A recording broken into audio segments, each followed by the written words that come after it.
Alright, we're live.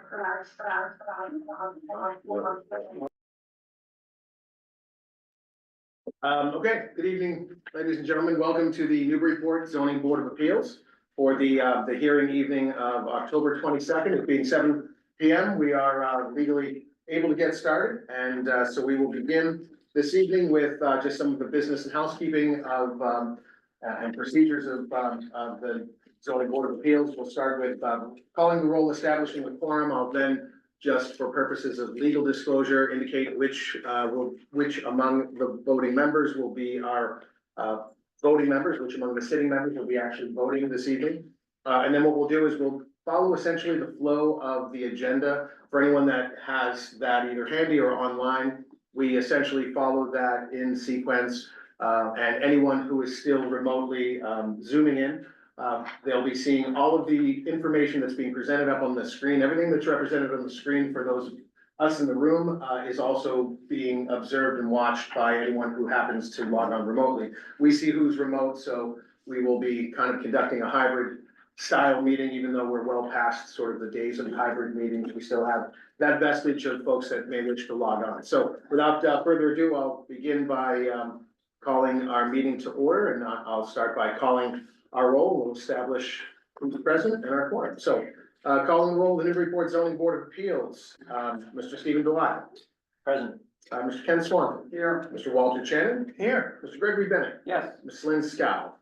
Absent. Mr. Larry Ginta, also absent. Rob Champetti, present. That's 1, 2, 3, 4, 5 members. That establishes a quorum. For purposes of voting, the 5 members that are here, and this is more of just sort of a legal requirement, the 5 members that are present are also the 5 voting members. And in the event we have a conflict and any member should have to recuse themselves, the procedure is that that member would recuse themselves, and that would leave 4 voting members. Just for disclosure, under the procedures and rules of our board and sort of any of the boards of our city, we have a minimum of 4 members that can vote in order to actually have a successful hearing. So that means that there is a minimum requirement of 4 votes in the affirmative in order for an application to be successful to pass. So anyone who finds himself in that position, we always offer the discretion of being able to withdraw or postpone your hearing without any prejudice. We would continue it until such time as you had a full board. Let's say that you did not want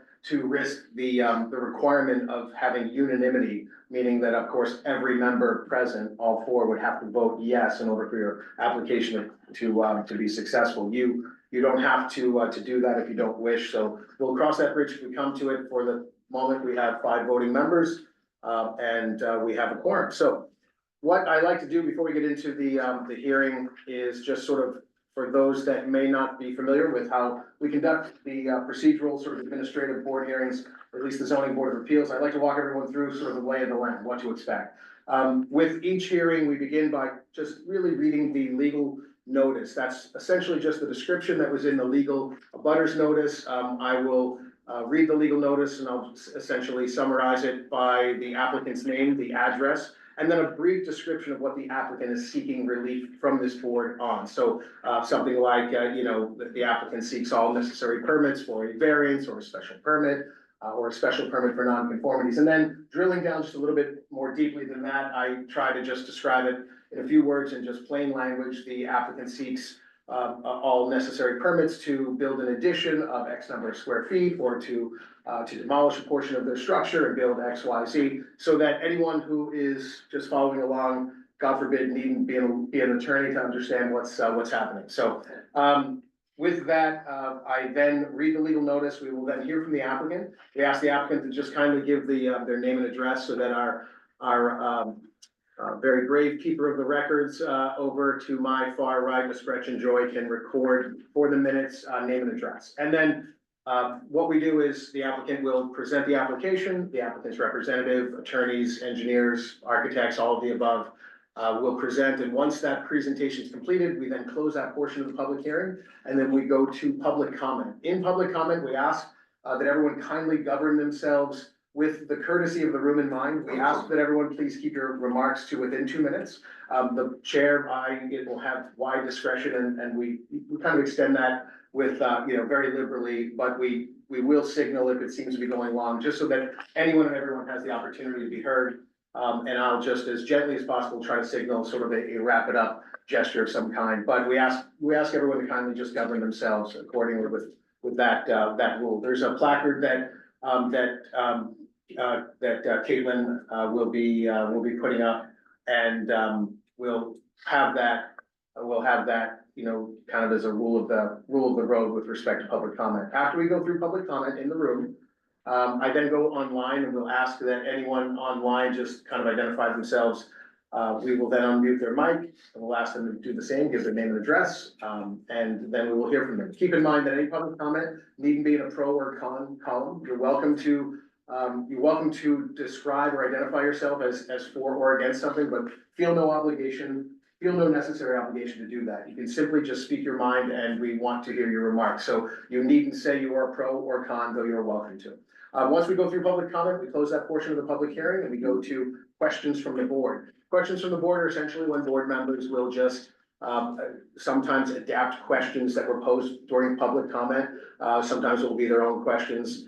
They'll ask questions of the applicant or the applicant's representatives with respect to the application. One thing I'd like to note, during public comment, if you choose to frame your public comment in the form of a question, you may feel free to do so. Please know that we mean no discourtesy or disrespect if you do not hear us directly address and respond to your comment question. That's not any discourtesy intended. It's simply our sort of adherence to this adapted Robert's Rules of Order. We will hear everything you have to say, and rest assured that you will more likely than not hear some version, if not, a paraphrase of your exact question in that third section, questions from the board. So rest assured, you can pose your comments in a form of a question. We will hear you, but please don't be alarmed if you don't hear us respond to the question. Once we go through questions from the board, we then go to the fourth and final segment of our hearing, which are deliberations. That's when you essentially listen to the board members discuss the legal merits of the application and the criteria out loud. So we discuss and are able to be eavesdropped upon by everyone in this room and everyone online, as is sort of the open public meeting law, spirit of that ordinance. So we listen to each other and we try to deliberate and discuss whether, the applicants met the criteria, whether there's further questions. And once that is concluded, we will then close that final portion of the public hearing, at which point I will invite a motion by any member of the ZBA. And that motion is always in the form, it's always in the affirmative. It's always a motion to approve. That's simply, again, Robert's rules. Please understand that doesn't mean that board member supports the application or intends to vote in the affirmative on that application. It's simply the procedural means by which the application is brought to a vote. It's in the form of a motion to approve, which then must be seconded, at which point I will call the roll. And in order for the application to be successful, 4 members have to vote yes, and 4 of the 5 members that are here. So that's essentially the lay of the land. And with that in mind, we'll get right into our public hearings, and we're going to start with the first matter on our agenda, which is the application of 127 Low Street. This is the application represented by Douglas Deschaines, attorney for Rory O'Connor. The applicant seeks all necessary permits, permissions, approvals, and conditions for a special permit for nonconformities, and the applicant is seeking the approval to add a second story over an existing footprint and add a farmer's porch. Attorney Deschaines. Mr. Chairman, members of the board, good evening. For the record, Douglas Deschaines with Finner and Nicholson. As was mentioned, I'm here representing actually Rory and Tara O'Connor. I'm sorry for the typo. Mr. O'Connor is here with me this evening, and Tara is home with their new baby. So she couldn't make it tonight, but her dad, Mike, decided to fill in for her. The designer on the project is Martha McGinnis. And Everett Chandler was our professional surveyor. So as Chairman said, quite simply, next slide. Can I do that? This slide? Rory and Tara would like to add a second story and a farmer's porch to their home on Low Street. As determined by your zoning enforcement officer, we need a special permit for nonconformities to allow for an upward extension of a non-conforming front and side yard setback. We're seeking a front yard setback projection in order to accommodate the farmer's porch. And then the second story exceeds 500 square feet. And because we're on a non-conforming lot, those are the bases for the requirement of a special permit for non-conformance. The existing conditions, if we go to the next slide, please, thank you. The existing conditions, it's a single-story home. Existing living space is just over 1,100 square feet. It's all on first floor. The existing lot is pre-existing non-conforming at 8,000 square feet. 20,000 square feet is required. The lot is also pre-existing as to frontage with 80 feet of frontage when 125 is required. The existing home, the structure itself is pre-existing non-conforming as to the front yard setback. You can see we're about 6.8 feet within the front setback. We are just under 10 feet within the left side setback, and excuse me, we're just about 2.6 feet from on the left side, and the right side is at 10.2 feet, so about 10 feet short. Next slide, please. So, what are the zoning impacts of the proposed changes that we're seeking? Well, first, the front yard setback, which is at 23.2 feet, will be upwardly extended by the front of the second story addition. The side yard setback to the right, we're not changing. The left side setback, again, with the addition of a second story, we're extending that side yard straight up. We're adding a total of about 912 square feet of living area, so you can see that we'll go from 1,100 to just over 2,000 square feet. The project meets all of your other dimensional regulations, including lot coverage, open space. We're not exceeding your height. So in terms of massing and scaling, we are trying to keep things. I think the fact that we meet these other regulations help to keep that in check. Obviously, no changes proposed to the pre-existing non-conforming law. Next slide, please. So here is an aerial view of the house. Here we are, 127 Low Street. You can see it's a single family home here with a single story bump out to the right. Next slide, please. Just another view. Again, here we are on Low Street, and I'm going to present to you the pictures of the neighbors along Low Street and what the neighborhood looks like. Next slide, please. But first, let me show you a quick picture of the proposal. Essentially, as you can see, we are proposing to put a second story directly over the first story. We are not proposing to put any addition over on this bump out to the side. And I think that's important to note because certainly with respect to this neighbor over here, it'll be, well over the side yard setback where the extension goes up. So we're not proposing any construction here. And then on this side, we're going straight up from the existing building. In the front here, we're hoping to put a small farmer's porch. It is designed to be sort of the narrowest it can be and be functional because we didn't want to push too close to the road. So that is at 5 feet. And also, while I have this plan, I just want to show you that my clients have been working with the DPS and they've agreed to allow us to put a new driveway here. So we've already worked with DPS and they're comfortable with that. So just wanted to let you know. Next slide, please, David. Thank you.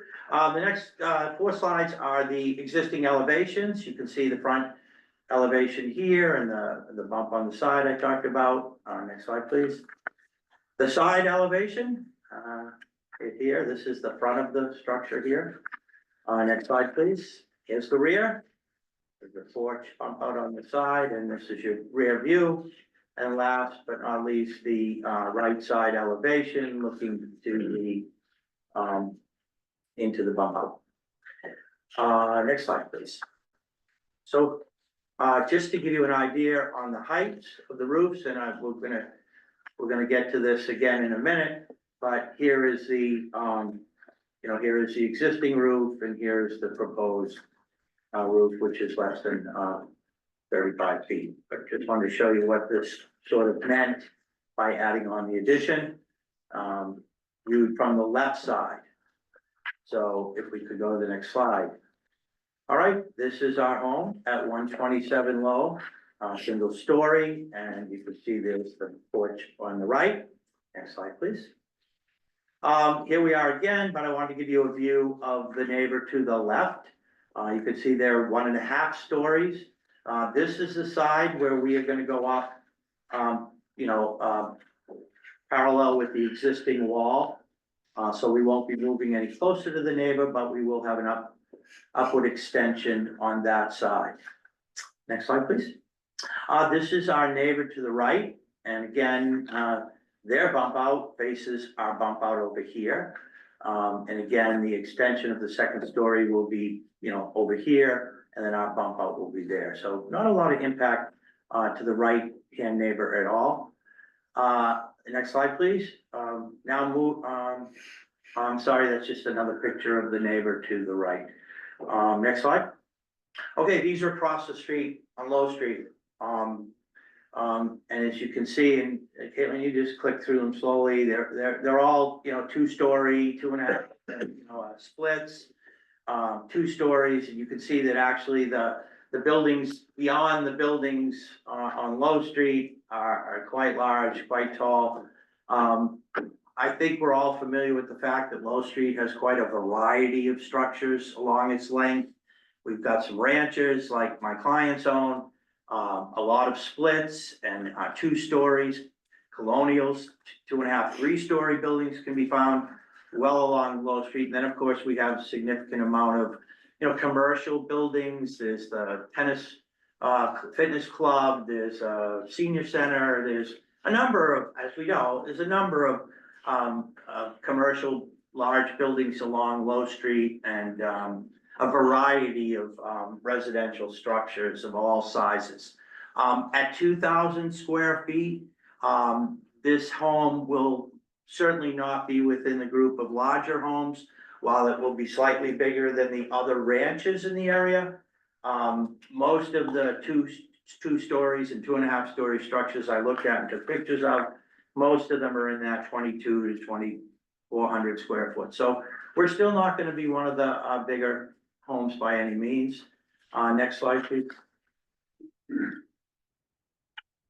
Again, this is just that, I just want to come back to the site plan. Here's our addition, here's our porch. And now to show you the drawings. So there is our front elevation. Again, the side walls are gonna run straight up from where the walls are today, 2nd story. And this is the front farmer's porch that we'd like to add onto the property. Again, it's only 5 feet wide. We didn't want to push it out too far. In fact, I think we'll be probably in line with the neighbors to the left and slightly ahead of the neighbors to the right in terms of comparing their setbacks. But the designer indicated to me that it was really important that they put this little porch on here to break up the massing and scaling. Otherwise, we would be looking at a flat wall with a flat door. And, this is really going to make it much more attractive and make the design much more aesthetically pleasing. The next slide is a left side elevation. And as you can see, here's the addition, and here's the side view of that new farmer's porch right here that we're hoping to put on the front. The next slide, please, I believe is the opposite side. And again, here's the bump out that faces our neighbor's bump out, and then our addition begins back here where the house is. So I'm guessing that it's about 18 feet wide across. So that new wall will be 18 feet from back from the side yard setback. And lastly, I believe is the rear elevation, and again, pretty simple back here, removing 2 windows, putting the addition on, and not changing anything else. Next slide, please. Just to give you a quick interior view of what the proposed additions and renovations will do. it's gonna allow my clients to, expand the kitchen dining room area. They'll have a small guest room here, and this is sort of the living room, playroom area, and one bath, and then the next slide is the second story. And here's where we have our 3 bedrooms and 1 3/4 baths. So as I said, my clients just had a new baby, and they're looking to expand some room and have some new bedrooms for them. Next slide, please. So in conclusion, gentlemen, and Caitlin, the new home will be more functional and sustainable for my clients and their growing family. It will not be substantially more detrimental to the neighborhood than the existing non-conforming structure. The house with the proposed addition will meet the height, open space, and lot coverage regulations. We're not blocking anyone's views, we're not interfering with anyone's light or air. The proposed addition with the porch will not impair the integrity or character of the district or the adjoining districts as it's been designed to conform to the existing architecture of the home, as well as many of the surrounding homes in the neighborhood. And again, there is such a variety of homes on Low Street, but you can see there are a number of colonials and 2 stories with some farmers porches, and so it will fit in very well with the neighborhood. The proposed structure is certainly in keeping with many of the surrounding buildings, especially those recently developed or improved upon, which have gotten bigger. The new home size, scale, and massing, I said, is generally in keeping with the neighborhood, will not be detrimental. Construction will be done in conformance with all state and local buildings, so will not adversely impact the environment or the neighborhood. Moreover, it proposes to renovate the structure with top quality energy efficient materials, thereby again minimizing environmental and neighborhood impacts. The proposed second story and the addition will, I hope you would agree, is gonna be aesthetically pleasing. It'll increase the curb appeal of this home, as well as the neighborhood. Aesthetically, the proposed improvement will result in an increase in the value of this property and certainly will benefit surrounding properties by increasing their values. Again, none of the proposed changes will be detrimental to the health or welfare of the neighborhood. In fact, the maintenance and improvement of our city's existing housing stock and allowing it to be more functional for growing families is in fact beneficial to the health and welfare of the city and the neighborhood in general. So with that, ladies and gentlemen, I'm happy to answer any questions you have. Again, pretty straightforward, second story addition and a farmer's porch to make things look nice. Very good. Thank you, Attorney Shanes. Well, unless there's anything further, we'll close that portion of the public hearing and go to public comment. And I'll just ask Caitlin Sullivan, our city planner, to put up the placard. Anyone in the room wish to be heard on this application? Just raise your hand and we will hear from you. Seeing no hands, we just check online and see if there's anyone with us online. And I see no hands up online, so none in the room, none online. We'll turn to Shane's. I'm sorry, I didn't mean to interrupt. I just want to say, and I apologize for not letting you know soon. My clients actually went around the neighborhood, met with all of their neighbors, showed them what they were doing, and there wasn't a single one that had any problems. In fact, a couple said they would hopefully try and send something into the board. I don't know if they did, but I can say that probably part of the reasons don't hear is because they've all heard about it and they were very supportive. Very good, thank you. Again, seeing no hands in the room and none still online, no hands there, so we'll close the public comment section and go to questions from the board. Anyone wish to start off, or do we start with Mr. Swanton? I'll start off. I have a question on the site plan. Could you put the site plan up, Caitlin? And could you kind of blow up on the driveway there, the circular thing there in the front? Now the setback of this house, I can't quite read it, it's very small, but it's right here. yeah. 23.2. It's 23.2, and with the 5 foot deck, it'll be 18.2 to here. Now, what is that here? I don't understand, because the proposed they're a pretty good driveway that goes way beyond that. So what is that piece of land between, if you can scroll up a little bit, Caitlin, so you can see the street down there? Sure, that is actually the right of way for Low Street is right here. The current driveway comes here all the way out to the pavement of Low Street. Here's where the existing curb cut is. So while the curb of the street is here, the layout of the street is actually way back here. So this is consistent throughout this whole side of Low Street, that everyone's driveway, you know, is significantly located within the, city right of way. But it's the only way to get to the paved portion of the, you know, of the road. And again, our engineer, and my client, when they talked about doing this, went in and met with the DPS, and they were comfortable with us installing this additional pavement, on the, within this right of way here, as they have allowed previously here. What this is gonna provide for my client, there'll be one of the few homes along here that doesn't have to back out onto Low I Street. know, I get that, I certainly see the benefit there. I guess, you know, we're always dealing with frontage and you're too close to the road right now, and you're exacerbating that a little bit. Yep. With the porch.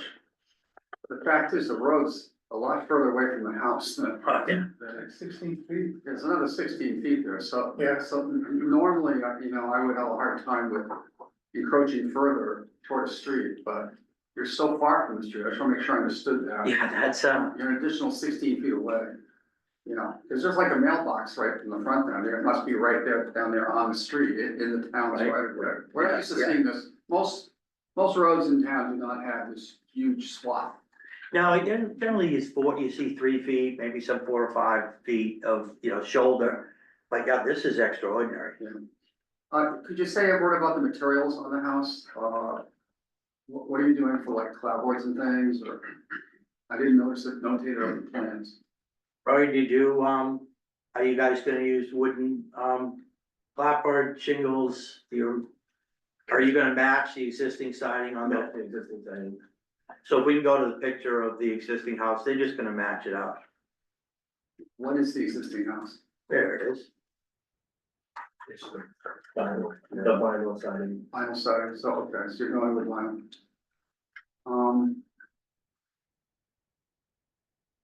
I don't have any other questions, thank you.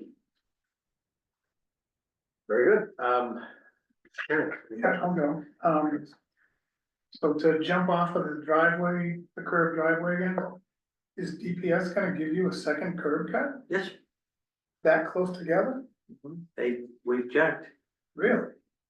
I think they probably feel that the benefit of people not having to back out That's dangerous. is, you know, sort of overrides the fact that we now have two curb Cars to cuts. leave and enter. You know, they're within 20 feet of one another. I think you said the house when it's done is around 2,000 square feet. Just over, yeah, 2049, I believe. We're adding just over 900 square feet Right. to the 1,100 square feet. Essentially, what that represents is we're not going above, you know, the existing porch here. So Yeah. this is counted in the 1,100. The 900 just makes up the second story addition. So you're going from 1,100 to just over 2. Yes, right, adding 900 square feet. Okay. And I think you already brought up the fact that the house, even though it's a tight setback, is another 15, 16 feet from the street. Because the porch would normally bother us being, Yeah, Yeah, they're already in front setback. Now they're going in another 5, right, but they're so far from the street. No other questions? Thank you. Mr. Bennett, No questions. very good. Any questions? Yeah, I have one. Attorney DeShane, I just wanted to pick up on one of the comments that came in. There were 2 comments that came in from neighbors. One was sort of had a bunch of complaints in it, and the other one was very positive. But with regard to the one that had the complaints, I just wanted to square up a couple of facts that you had mentioned. That letter indicates that the property is a rental property, and you had made some, okay. Well, they live there. Okay, yeah, that's what I was gonna Yeah, ask, no, no. yeah, okay. Okay, I think that, didn't that letter reference another address? I don't know, I thought I it think was, it, I think it had 2 houses over. 2 houses over. Yeah. So even though it was sent talking about 127. oh, it wasn't even about your house? I thought that was peculiar too. That's odd. We welcome all. It's for the other hearing on 123. Okay, great. Okay, no questions. Thank you. Very good. I don't have, I have a yes. follow-up question. Mr. Stagnan asked about the square footage. And you talked about the second floor, but I noticed the third floor has a 10 or 12 pitch, and there's headroom up there too. I mean, how many square feet are being added there? I'm not sure that has, legal headroom, it won't have legal headroom for any living space up there, it'll be under 7 feet. As far as I understand, right, there's no design to finish, there's no Okay, access, so it's not enough headroom, basically. No. All right, thank you. Any question? All right, I don't have any further questions that haven't already been addressed. So we'll close questions from the board and go into deliberations. And again, we're deliberating a special permit for nonconformities. So with respect to that, I'll just ask board members in our deliberations, just tether your deliberations around the legal criteria and let's see, Mr. Who wants to kick off with deliberation? I'll do it. Very good. Um, Mr. Left. So, clearly, there's no new non-conformity being added here, and what's been proposed and described, during the presentation seems to me it will not be, more detrimental to the neighborhood than what currently exists, so, I think it looks like it's an upgrade over what currently exists, and I can support this. Very good. Let's see. Mr. Swanton? I concur. All right, Mr. Shannon, always over pros. Mr. Shannon, do you concur? No, I'm gonna be more chatty. Yeah, I think I agree. The only thing that gave me pause was the porch, to be honest, because I was jumping into the front yard. Right. But in driving by it, seeing how far the house is and looking at the, the view down, if you will, showing the lot line so far from the street, I feel it's not more detrimental to the neighborhood. Right, So I can support it. much less substantial, more detrimental. Yeah. right? Exactly. Mr. Bennett? I can agree, the house now will be 2,000 feet in terms of size, scale and massing, and it's comfortable. As it sits within the rather eclectic neighborhood. Meets coverage and open space. Height is 32.8. I think that's, again, meets height requirements. The encroachment in the front, I'm not as troubled with the fact that it was a porch. I might have gone with it even if it did not have this additional buffer zone, if you will. I think the porch adds a element to the design which is necessary for such a blocky square structure. So in any event, I can approve this and do it.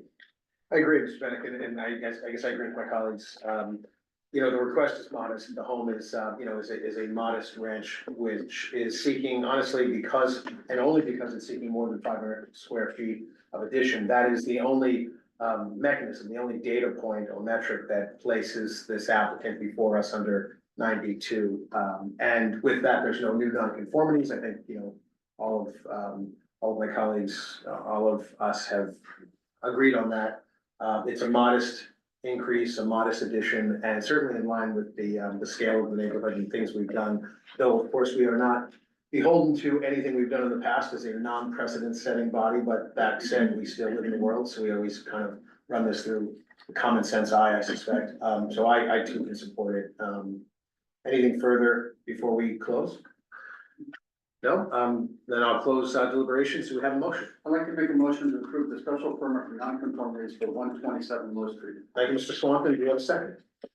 Second? Thank you, Mr. Shannon. Motion is made by Mr. Swanton, seconded by Mr. Shannon. Calling the roll, Mr. Swanton. Yes. Mr. Shannon. Yes. Mr. Bennett. Yes. Mr. Dwyer. Yes. And Rob Champetti, I vote yes. That's 5 in the affirmative. The ayes have it. Motion carries. Good luck and congrats. Thank you very much, Very good. Thank you very much. For all your help. All right, moving on to our next application. This is the application of EP Merrimack LLC. This is an application at 310-312 Merrimack Street and 3 Woodland Street. The applicant seeks all necessary permits and permissions, approvals for a variance to construct an addition to an existing historic two-family structure and add 2 single-family structures to the same parcel. May we hear from the applicant? Yeah, good evening. For the record, my name is Joel Pavaza. I'm an attorney at Seaside Legal Solutions and address 123 Main Street in Gloucester, Mass. Here on behalf of BP Merrimack LLC. I think last time I was before this board was pre-COVID, so it's been a while, but hopefully not too rusty to get through this. At the outset, I want to thank the planning staff at the City of Newburyport. They've been very helpful over several months in bringing us to the point we are tonight to present before you tonight. You want to go to the next slide? So the list of relief requested is admittedly large and, you know, the list is for tonight is variance requests. And so at the outset, you look at the list of what they're asking for, you must go, oh my goodness, you know, what are they trying to squeeze here? What are they trying to jam in? And the reality is, we're hoping tonight to kind of explain that the proposal itself pragmatically is what is right for the property. Unfortunately, sometimes what, you know, makes sense in the real world and the best efforts of trying to pass a zoning ordinance don't always line up. And so we're here tonight, you know, hoping that you'll take the role as a relief board into consideration in analyzing the requests. So we have currently on the property an existing structure down fronting on Merrimack Street. And you see that from the bottom, yeah, sorry to bring a laser pointer, that's not my mistake. And there's an existing garage on Woodland Street. Proposal is 3 main components. One is to add a garage addition to the rear of the existing two-family. That's in red, there, correct, thank you so much. And my understanding is that because although the existing two-family is a pre-existing non-conforming structure, the addition being added is wholly compliant with dimensional regulations, et cetera. There isn't actually relief needed for that. That's just kind of an add-on. But we want to talk about the holistic approach here, right? Then the idea is to add a single-family addition to an existing garage fronting on Woodland Street, and that's building number 2. It's what we'll call building 2 throughout the evening. And the last would be the construction of a single-family carriage house. And if you look at the site plan and the footprints of these houses, you may go, well, you know, why have you chosen these locations? Why have you chosen these footprint configurations? And if you want to go to the next slide, I'll talk about that a little bit more. So you can see the existing house on Merrimack. You can sort of see the existing garage on Woodland Street. And so, although we are now in the WMD district, these parcels have now merged. We're trying to actually get back to a very historical arrangement that was on this property to begin with. And so if you want to go to the, if I go about 2 slides down, I'll hop back to these in a second. One more, please. So this is a historic atlas, and you can see building lower right-hand corner, that is the existing two-family that would be adding the garage to. On the left-hand side, that is the area and the rough footprint in which we would be constructing building 2. And then the top right, which is house painter, that is the location and the footprint in which we would be looking to add the carriage house. And if you would please go back 1 slide. Thank you. So, Should Crawford ask a question after this? not yet, but soon. Okay. And when, yeah, after we hear from the applicant, we get through, we're gonna do a public comment section. Appreciate it.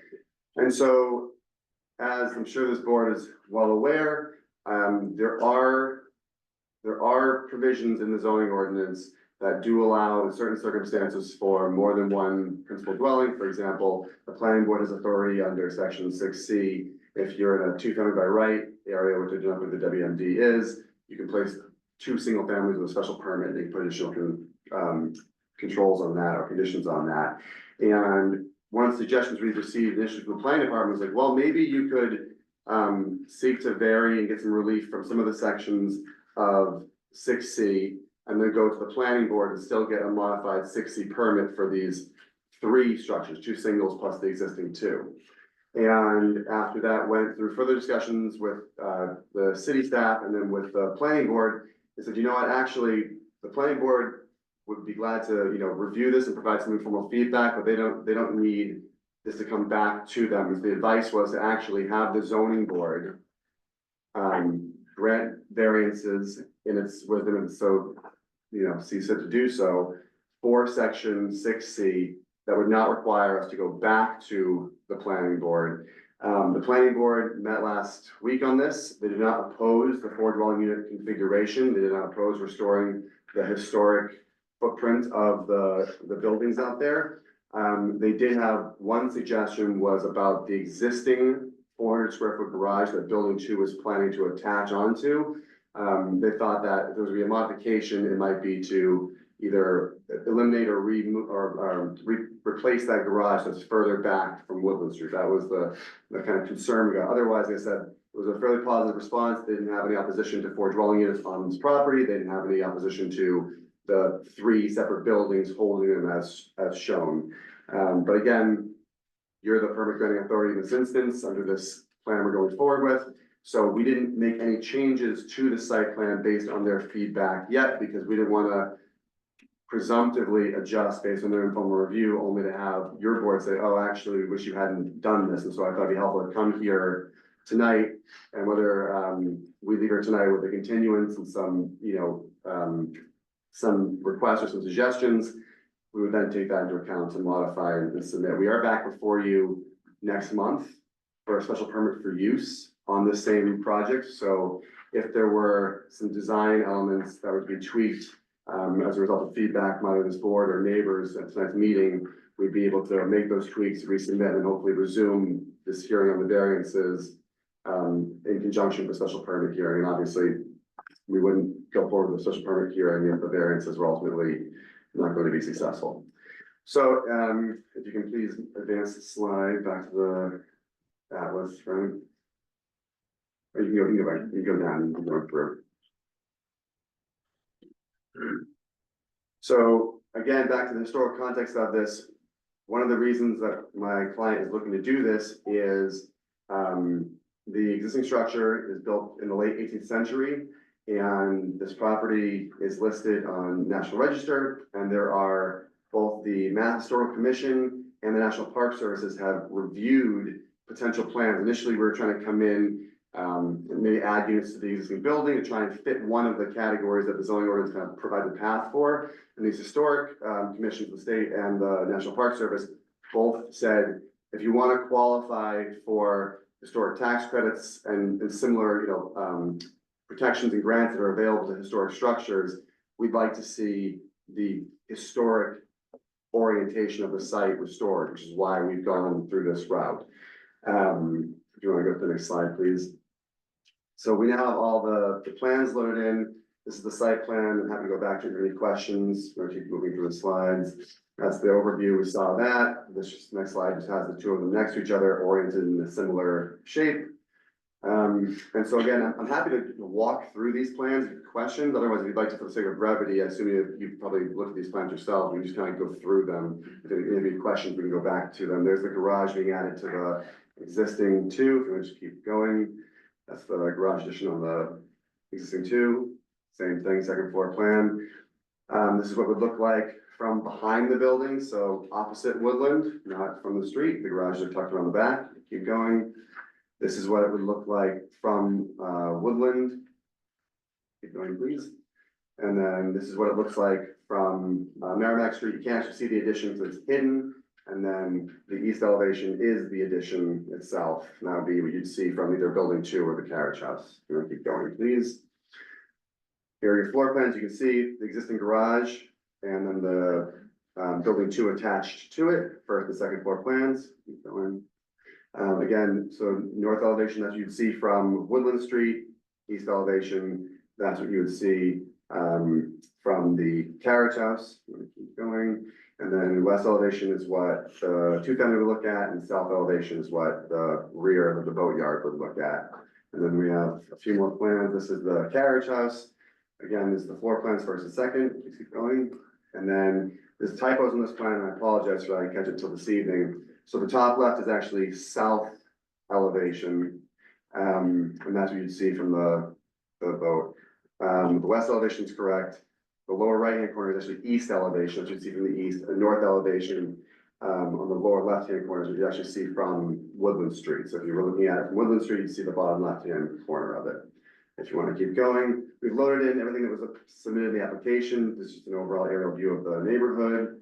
If we keep going, here are some pictures of the existing two-family taken from Merrimack. That's a little further down the road. You see the bump up that's already there. Again, the garage relocated behind all of this for this one. We keep going. And then down lower left, you can see the existing 400 square foot garage. Building 2 would be attaching onto that, and the carriage house would be back left behind that. And again, the corner of the yard, the lot toward the boatyard. We'll keep going. And so again, we get back to the dimensional variances that we need. For the carriage house, we'd be violating the left side yard setback, the rear yard setback. For building 2, we'd be violating the front yard setback. Building 1 is pre-existing non-conforming, so although it may not comply with front yard height, variances are not necessary because we are just altering, expanding this pre-existing non-conforming. And then although the lot is over 20,000 square feet, in Newburyport, you stack your uses, and so this is being treated as 2 singles plus a 2. So that would be 10,000 square feet required for each single, that's 20, and then another 15 for the 2. So we need 35,000 square feet to get all of these by right for lot areas. There's a variance being requested to allow the 20,000 square feet. If you look at the dimensional relief charts we've submitted, you'll see that as far as like lot coverage, open space, we're nowhere near the maximum lot coverage, nowhere near, you know, minimum open space. So there's a lot of land left open on this property. But again, when you stack up the 2 singles and the 2, the ordinance would ask for a lot more land than is there, the 15,000 basically. We want to keep going. So this brings us to section 6C.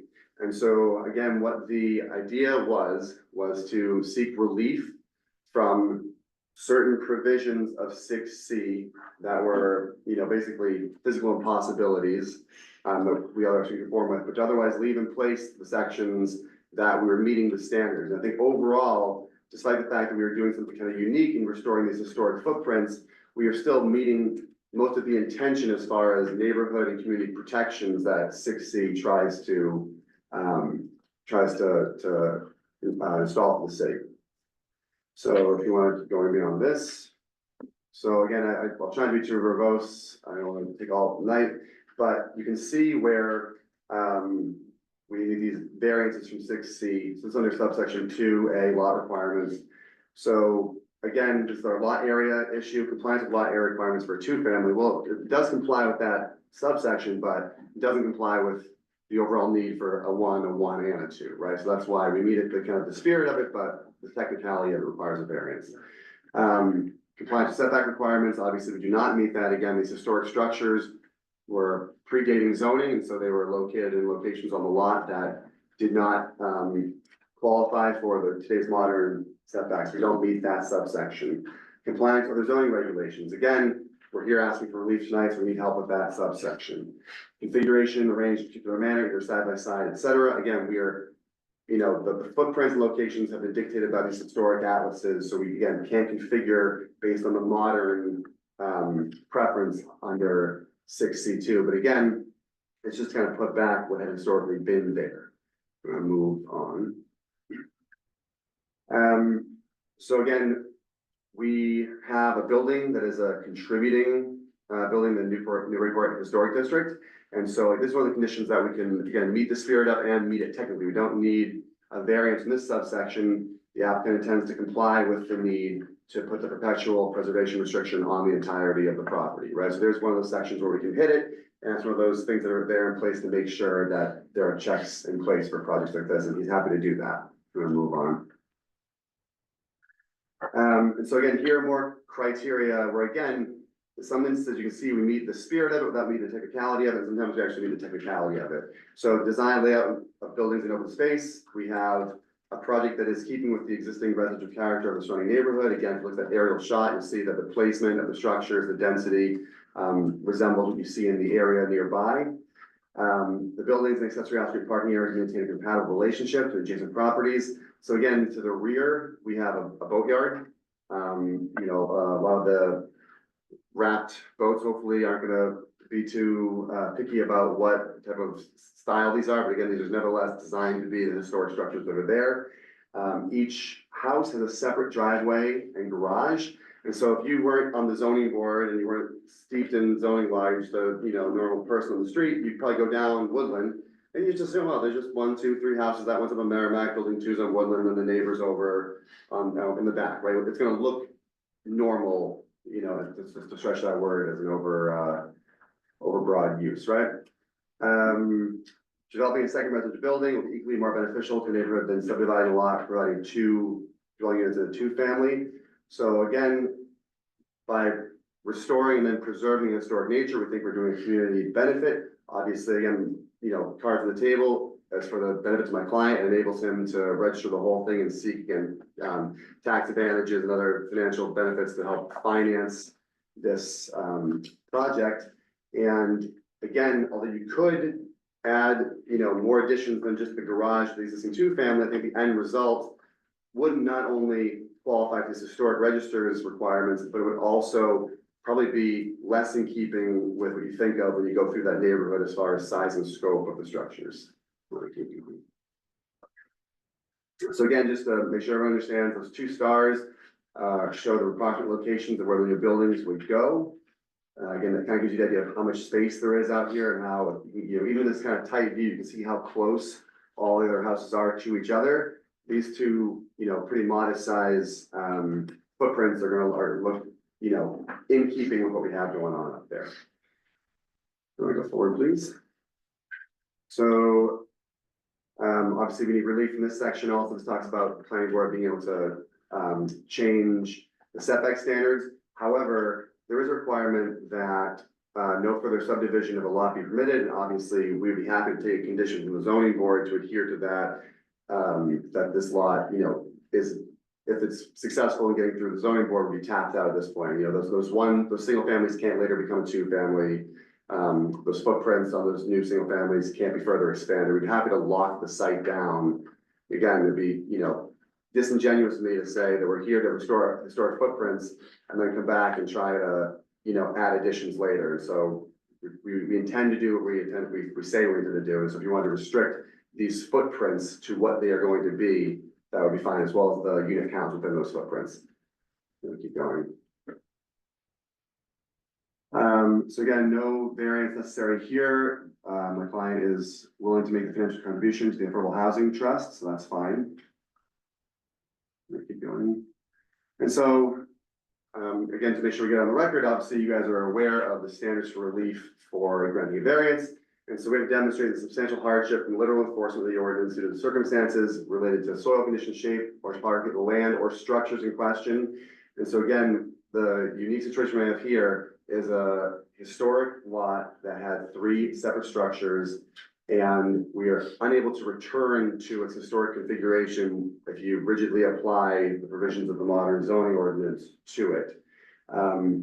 In fact, you'd actually have to probably get rid of the existing 1775 building to begin to try and bring this into compliance and try and get similar unit count through the paths made available by the zoning ordinance. For example, I'm sure you're all aware of the recent amendment to the definitions in your zoning ordinance that allows for a 3+1 in certain areas. So again, the same number of dwelling units, but it would require demolishing the historic 18th century home. It would require building something that would be larger and less in keeping with the neighborhood. So again, this is one of those situations where the there's the demolition review. I hear that coming from the audience, but again, just gaming out the paths forward. The zoning ordinance allows for how do you get 4 dwelling units onto the site.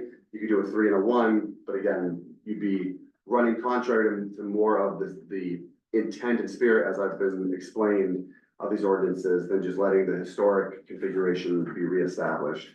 And so if you can find these hardships based on the shape of the existing structure, the shape of the existing lot, and the historic nature of it, then you have to decide whether or not you can grant the relief without substantial detriment to the public good. And so again, I think all in all, we're trying to be cognizant of the historic nature of Newburyport, we're trying to be cognizant of the neighborhood itself. And I would argue that these two separate buildings being added on is actually better for the public good as the terms understood in zoning. And then you wanna make sure, if you go to the next slide, that we're not nullifying or substantially derogating from the intent of the ordinance. And again, although we are asking for what sounds like a lot of relief, is to do what pragmatically makes sense. And if you go back to, kind of like the introductory clause to your zoning ordinance, like most municipalities have, the idea is to, make, the best use of land that is in keeping with, protecting quality of natural environment, the community as a whole, not overburdening utilities, all that sort of stuff, right? So if you're trying to get these kind of fundamental goals of zoning, and Chairman, I know I need to explain to you, you can explain to me better about the fundamentals of zoning. But if we're trying to adhere to those principles, then despite what looks like a long list of variance relief, the end result is actually the thing that would better align with the goals of a zoning ordinance intended to respect and preserve a community's history, while also allowing for, modern needs to be met going forward.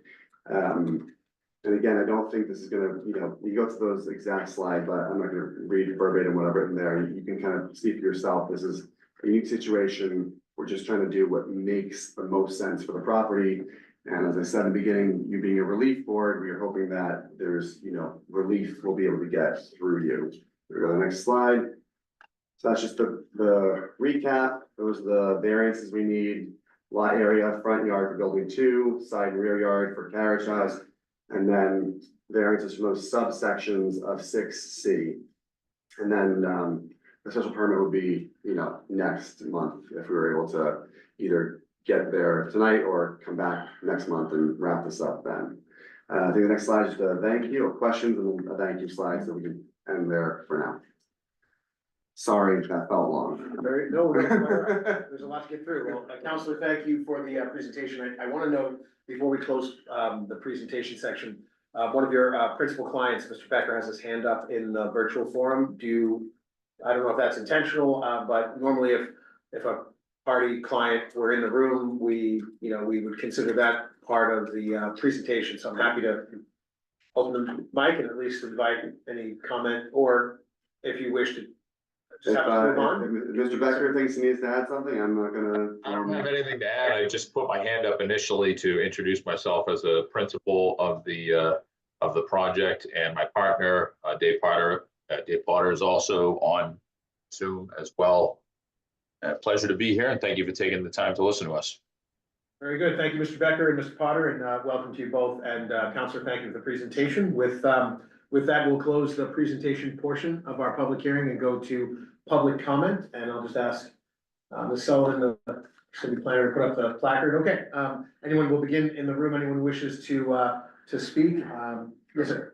Yeah, my name's Michael Roy. I live at 4 Woodland Street. I've lived there for 10 years, and I've been a resident of Newburyport for the past 20 years. And I am opposed to this project.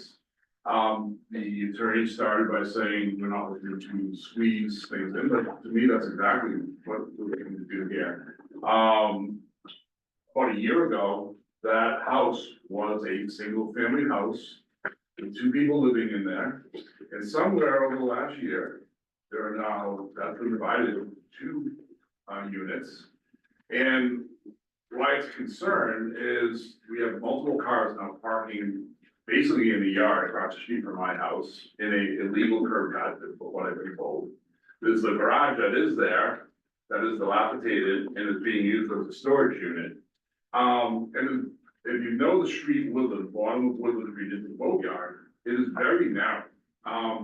We often have to pull our car up onto the curb when boats are coming down on the trailers to let anyone get by.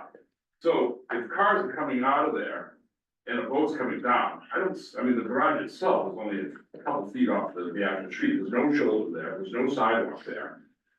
To put a unit there, you're gonna be right on the street with boats going right by.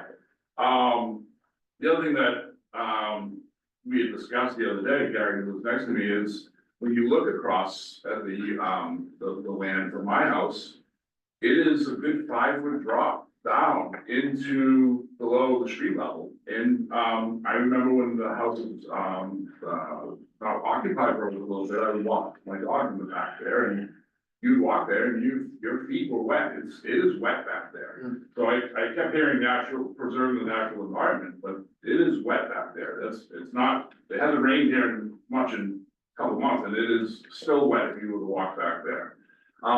That property itself has been well maintained by the previous occupant for 30 years.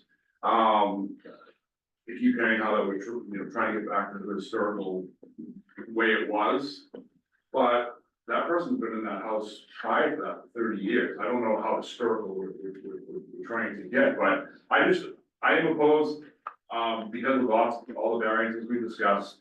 The boat traffic, the car traffic, that is a very narrow street for people to get down without a unit there. And we're often having to pull up on the curb just to allow boats and the trails to get by currently. And that, if they are going to have the units that they're proposing, I don't know where everyone parks. I mean, they're talking about a garage down and back. If you were to go to that property, it's a complete drop down the back side, a pretty steep drop down. I don't even know how a car would get down there. And that's off the Merrimack side. And there's a house that's right there, and you might be able to see it in the pictures, but it's a significant drop down into the back. But if each unit just had 2 people living there, you're talking 6 cars plus the 3 units. I just don't see how there's enough space there. What we see on the diagrams, and You're facing sort of the Newburyport Yacht Club park, you're facing, I'm on Woodland, facing directly across from that garage. okay, so Yeah. you're facing that garage. Yes, So you're looking at the crossover drive that takes you to the main parking area for the yacht club. And if you made a direct left, you're in that secondary lot, Yes. to the yacht club. yes. And, okay, very good, thank you. Sir, I think you had, did you want to be heard as well? I'd like to be heard as Yes, well. please. Yes. I'll try to keep this brief. My name is Gary Ronsley. I'm, Michael's neighbor. I live at 1 River Street. So for those that are not The familiar, other corner. at the corner, so on the corner of The other one. Yes, correct. I'll just read quickly from my notes. We keep talking about this house being on Merrimack Street, which it is, but really the lot in question, which is the Woodland Street lot, is really more associated with the River Street area and the boatyard. Okay? For those of you that have been in town, I've lived there since 1998. The last 25 years, there were 5 houses in total, including mine, that were built down that area. All of which were built in conformance with the existing zoning laws. The original house in the area, which is my next door neighbor, 3 River Street, they wanted to put an addition onto their house, which would have been non-conforming, moved over towards my house. That request was rejected, and they subsequently had to build behind their house. Okay, so if you take a look at that neighborhood, there is vast spacing everywhere amongst the houses in that neighborhood. If you pull up the picture, the aerial view of the home on Merrimack Street, and you look to the right of it, which I believe is I think it's probably 308 Merrimack Street. You look at the, that property is a 1,700 square foot property. And it sits on approximately 8,000, a little over 8,700 square feet. So that property was renovated back in 2017, basically keeping the same footprint that was there. The size of that lot is larger than the number 3 Woodland lot, where this gentleman would like to put 2 additional houses. I think Mike did a good job expressing our concerns as far as parking. That section of Woodland Street is 80 yards. And there's currently 2 driveways plus a parking lot for a multifamily and a doctor's office up in the corner. Also, during the presentation, we kept seeing this historical photo or print. The person who owned the house previously that lived there actually for 40 years, Joe McCurdy, was very much into antiquities and researched the house all the way back to its original foundings. Number 3 Woodland lot has never been associated with 312 or 310 Merrimack Street. That lot was associated with the owners of Mike's house, the Smith family. And on that lot was a small cottage that probably disappeared sometime in the early 1900s. The painter's house that he was referring to was probably some kind of a structure associated with what was some form of a marina way back when. There was never a, if you will, a compound at 312 Merrimack Street. So I'm not sure where that historical print came from, but I would guess that Mr. McCurdy would tell me that that was not something that he would ever have been aware of. McCurdy purchased the lot at Woodland number 3 in 1988 and maintained it primarily as a beautiful garden. So one other fact that I found a little interesting was property changed hands, I believe, let's see, my notes here, November of 2021. During that winter, driving home in the dark, I would notice that there was somebody in the house doing remodeling to the house. I never saw any commercial vehicles there, I never saw a plumber, I never saw an electrician. I just simply saw somebody in there doing some sanding, there was some lights on, I figured there was some painting, trim work being done. Months later, I learned that both sides of the house had been rented. Which I found interesting because the apartment, there was no apartment there, there was no kitchen there as well. In learning more about this project, I went to City Hall and went into the building inspector and I asked to see the building permit that had been pulled to do the work on the apartment. He told me no building permit was ever pulled and no inspections were ever done. So this single family home was reconfigured back into a 2-family home without ever pulling permits or having inspections done. Anything further? No, I think that's about it. I probably exceeded my time and I apologize. This is, there's a certain humanity with this work that we have to. Yeah. Get a full story, so thank you for that and for your patience. Anyone else wishing to, speak in connection with the application in the room? Any hands? Going once, going twice. Let me just check online real quick and seeing no hands online, we will close the public comment portion of our application and go to questions from the board. Mr. Swanton, do you want to start or do you have any questions? Or we can just sort of. We don't have to start, but if you may just poke around, we'll.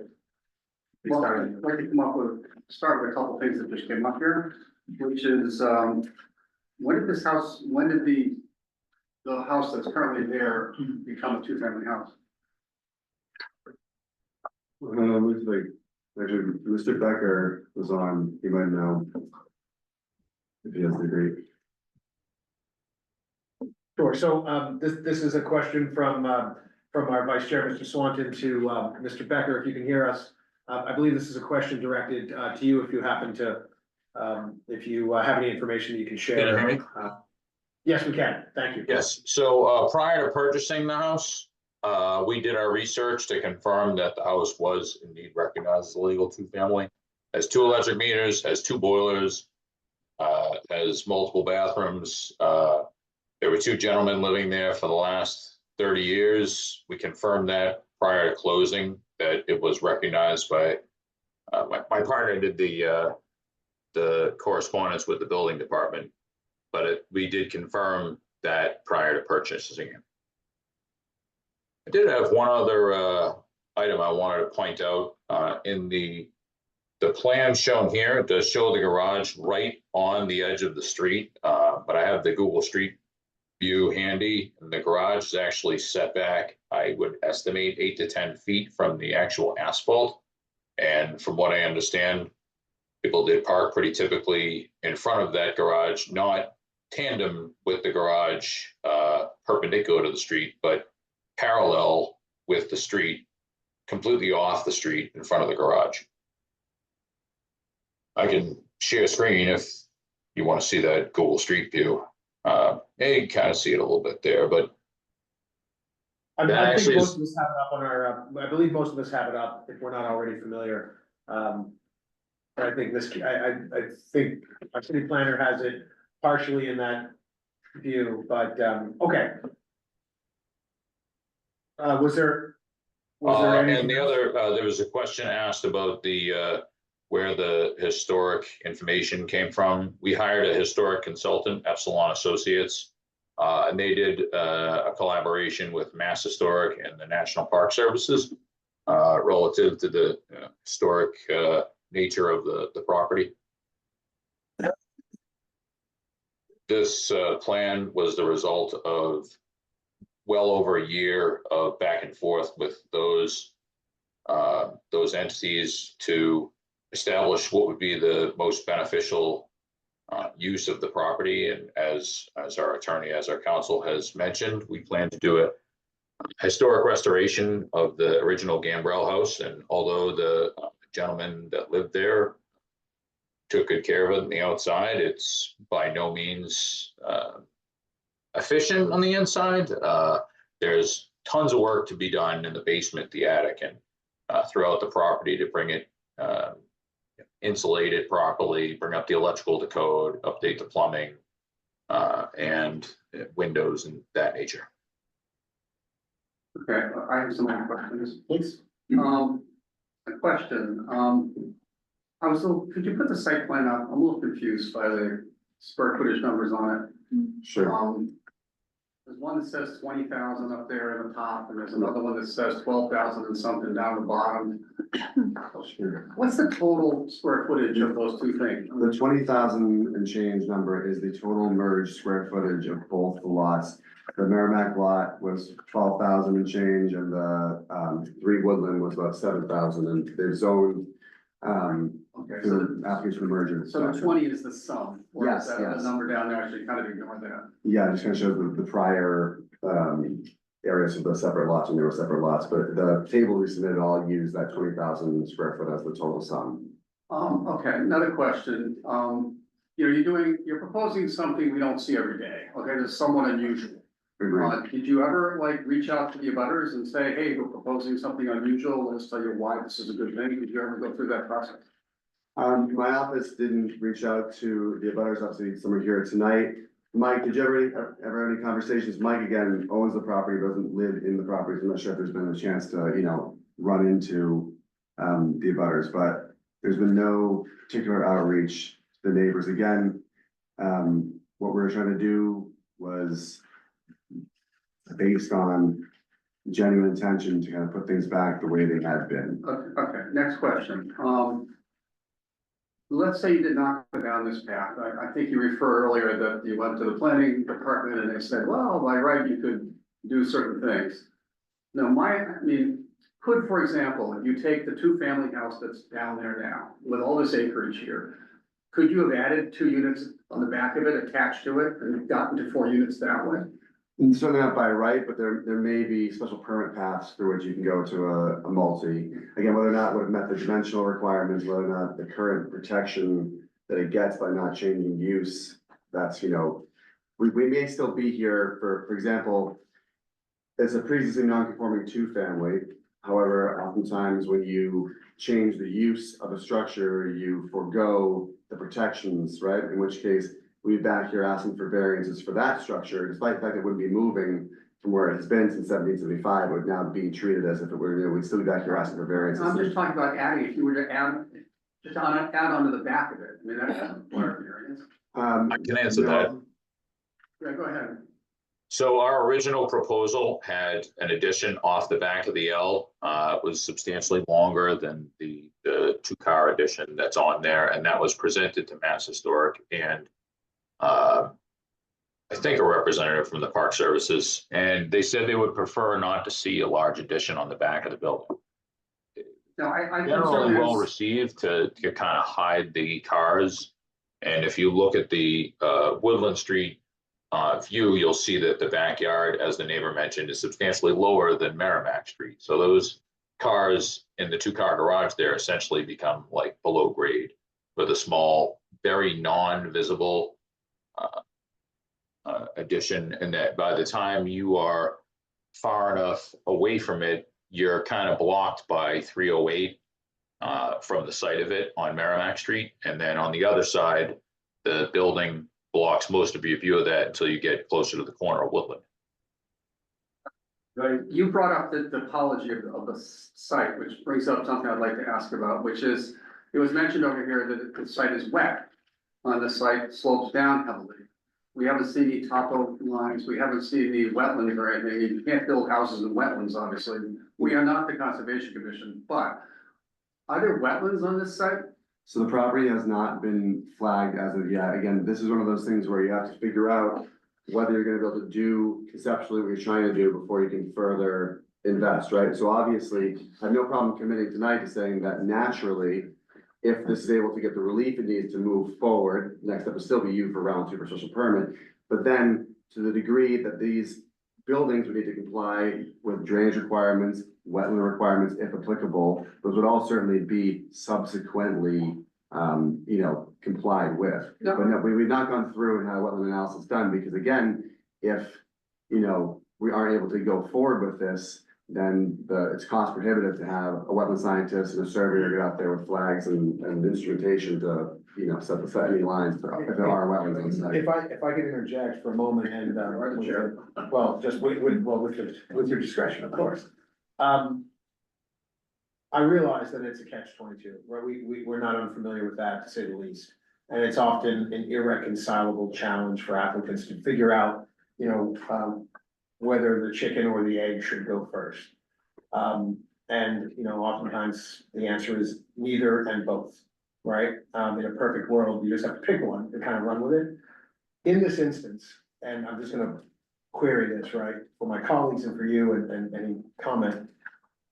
It seems that in this instance, the threshold sort of barrier to entry matter is both a matter of zoning as well as a matter of hydrotech, right? The geotech and hydrotech of the site, the environmental science of it. Would it not make sense to at least invest in a preliminary, and it doesn't have to be the granular flagging of, of the site, but a wetland scientist can certainly get in there and give a general sense of, without mapping it, whether there's a bear there. Because, and forgive me, because I'm gonna just say out loud what I think many of us may be thinking with respect. It's a whole lot of energy and effort and, deliberation and review and all of that granular work. And it may be a non-starter for reasons that have to do more with the earth than with our bylaws. And so in this instance, is your client at all amenable to the idea of bringing that science and that data to the table to better inform our work and our decision-making? Because we're asking questions in the blind as though the science doesn't exist. The science exists, we just haven't uncovered it. And by we, I guess I mean you. Sure. And respectfully. So I think that, I know this site as well. I happen to be down there during the summer months, during the boating season, all the time. And so I know it very, very well in the off season too. I think that it resonates a bit with just my personal knowledge and maybe my colleagues as well, and anyone who knows the community in that area. It is low, and I know it to be wet sometimes, so I can't say that I've examined it. But in the parking lot that's blacktop, right down Woodland Street, at the yacht club's parking lot, that's wet, and even tidally so. So I would love for us to know more, if your decision as, on behalf of your clients, and, again, I say this with courtesy, is to say, look, we're just gonna pick a straw, and the straw is the ZBA straw. And if it's a no there, then there's no reason to go elsewhere, but we gotta pick one, and this is where we're gonna go. I would wonder whether that science could help help inform our work, if we're to really, dig into it. Your thoughts? Yeah, so I think this is kind of the collaborative feedback I was hoping for this evening. And so I would have no issue with if the board says, hey, listen, you know, we have some concerns, and one of them is about the topography and or the potential, again, for at least on a broad scale, presence of wetlands, right? We don't need the exact, but, and if you came back to us with some more information, it would help us do a better job of analyzing this, then certainly I can commit to, again, if we're forward to continuance, able to come back at a future meeting with supplemental information, to come to you with that in hand and say, hey, this is what you indicated would help your decision-making one way or the other. Here, you know, here's the information you asked for. I'm just speaking as one voting member, and I'm gonna ask my colleagues, as I suspect you wanna know the answer to this too. With respect to the abutters and everyone else that may, you know, wish to opine on this. It seems to be a condition preceded to everything that will follow. If this site is principally wet, kind of wet, and where, and it could interrupt and could actually disrupt, or it could buttress the placement of where you wish to, or where you're seeking to place these structures. And it's just a, you know, it seems to be dispositive to that question in a way that is very, you know, administratively efficient and economical for all of us. And when I just hear from my colleagues, Mr. Bennett, what do you think? Yeah, I mean, I will add a gloss to that. I think there's no question that the developer should know the building envelope before the developer comes before us. And the fact that we've raised the issue of wetlands now, in my view, suggests that there has to be a precise staking of any wetlands, not some, it might be this, because it will benefit the developer. And actually, it may provide benefits to the developer seeking relief if the land is, if there are wetland constraints and the like. So no question about it, you need your building envelope, your developer should have it. It's not a Hobson's choice. In my experience, a developer knows what he or she can build on before you can go, you know, designing, you know, significant dollars in design. So I. Can I ask a question, Jeremy? I mean, obviously that would have been nice to have coming in tonight to have a more full decision, but will we still vote tonight on all the other? No, if we, variances? if we don't, so, and forgive me, I didn't mean to cut off your question. It's a very respectable question. What we're sort of toiling with right now is whether or not we can even proceed in good faith with the mechanics of what would follow, that in success of the procedural piece would lead to a vote.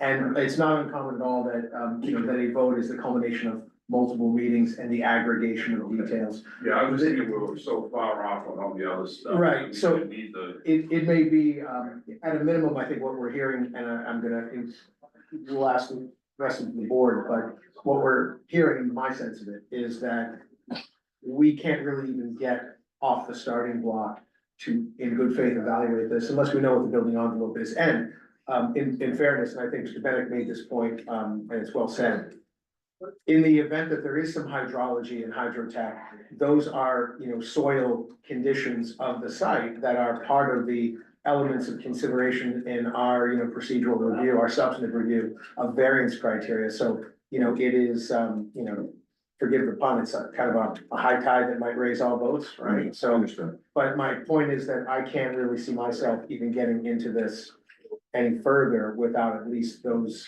critical data points, and it sounds like Mr. Bennett feels the same, and anyone else feel differently?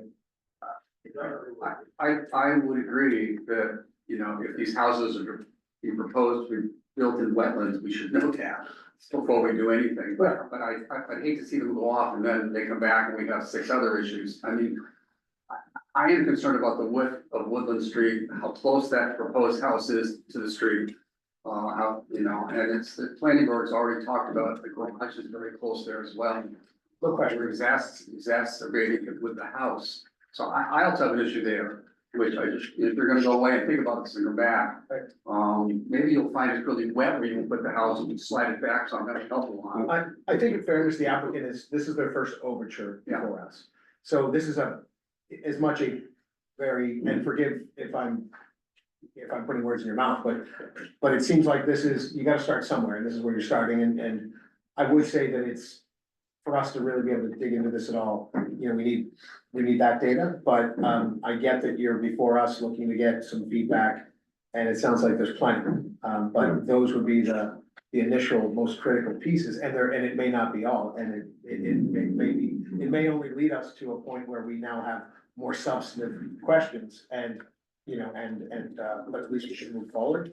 I just wanna make sure anyone on the board has spoken. If I might, just a second, Mr. Cheney. Yeah, just my 2 cents. So the fact that we're trying to put 2 buildings in the back because they're historically correct, I'd like to know the genesis of this historically correct. All we have right now is a snapshot of a picture. There's no correspondence with, So maybe a report of their historical consultant. so that we know that, I'm not saying, Yeah. it's not that it's legit, it's just what is the genesis of that map causing us to do this? Because I have the same concerns. This is a lot of stuff in a small area, you know, on a small street, close to the street. Yeah, no, for sure. If this was, you know, every day, just put it on Lime Street, it'd be no. Even though it is Lime Street, you would still say no. Wow, you know. I live on Lime Street. With respect to all of our Lime Street brothers and sisters, you know. No, but your point's well taken. I think that, you know, council, I think that what we're here, and I did, Mr. Lot, I didn't even know over. Yeah, I think that, Bud took us a little bit further down the process. I'll go a little bit further down the process as well. Just so you won't get, you know, you won't feel like someone's throwing hurdles up if there's a I next time. appreciate it. Something further down the line, but typically, when we've done these 6Cs in the past, that historical piece that we're talking about now has been something that informed the design of the buildings also. And I did notice that the one, I think, building number 2 really doesn't have a historical look to it at all. So I would wonder if that's something that you need to kind of like think about a little bit more too. Right. The shape and how they do fit in with the neighborhood and whatnot. And maybe to add to that, I think there was a comment by our planning board about the garage that's dilapidated. I mean, the house that's next to it looks like a, you know, 2024 house, and the garage looks like something no one would be proud of. Why are we trying to save it? Or why is it staying there? Could we move it? Pulls it off the street and maybe push the house back too, and still be within the confines of the historical map we have. Right. Because this is, I mean, for the folks that live on Woodland, this is right in their face. No, it's a very narrow, without question. It's very a narrow. tiny street. Limited further by the proximity of the structures, or at least the garage, though it may be 7 full feet. It is, you know, it's right there, but I think that the wetlands data, historical data, so unpacking that more thoroughly for us, will at a minimum inform structure, design, massing, scale, placement, if whether or if at all. And, you know, I think that those are lots of variables, but we would wanna let you go if you were gonna. Yeah, Continuance, I we think wanna give you goodness. as much to take with you, I appreciate it. so that you're not back, as Mr. Wild said, in fairness, you're not back and we're like, and how about this other thing? So, is there anything else that, strikes any of us that we want to put on the table? Because it sounds like, and I'm gonna ask the board, to let me know their thoughts, but it sounds like what's appropriate is a continuance. I have one other one. Yeah. Which is, I'd rather not have to do this myself. The last person who came in one of these, we had one of these maybe 6 months ago. And they came in with, well, here's what we could do without a variance. And it was helpful. It was helpful to the board. It was helpful to the neighbors to see what could be done without a variance.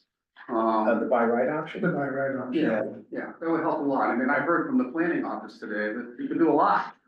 And that's, I think it would help everybody to understand what it is that you could do without going down this multi-building path that you're proposing. All right, I think you've heard in some consensus, our sentiment, do you want us to entertain a motion to continue? Yeah, I would appreciate that. I got Okay, good. how much time would you like? Well, I'm back, I'm on the agenda for next month, and so if you want to continue me to that, if I'm unable to submit in advance of your deadlines for supplemental information, then I'd send a request for a further continuance at your next meeting. Do you already have a wetland scientist engaged? And because I'm only asking that my experience, and I know we both do this work, right, so they're backed up, everyone seems to, you know, have the luxury of more work than time, so I wouldn't wanna set ourselves up for yet another continuance if we can lean into something, that's more realistic, I just wanna put that out there. So I was pulling, as you were speaking, I was pulling this in my files and the preliminary GIS data we had pulled don't show any wetlands on the property. We have to basically have to figure out whether wetlands off-site, whether they're buffer zones. Yeah. Come into this. Again, right, if it's going to be a full flagging and staking, again, I don't think that's a concern because the wetlands don't appear to be on. It would be, again, inferring from, we can't certainly go onto other people's property to flag those, so we'll have to infer a buffer line. And so that can be done within, you know, the timeline. Yeah, if the Okay. board's saying next meeting is jammed anyway, we'd really like to see you in December, not November. I'm not here to, you know, get pushy with anybody. Caitlin, what's our agenda? We have 4 items on that agenda, one being their special permit for use for the site, so perhaps it does make sense Okay. to. All right, Right. they're already on the Yeah. agenda, so we can append this to Yeah. that. Is that?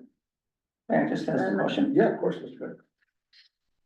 Is there any reason we are piecemealing this application? I mean, is that advantageous? Is that- I can- Well, why are you, why did you structure your applications in So- this fashion?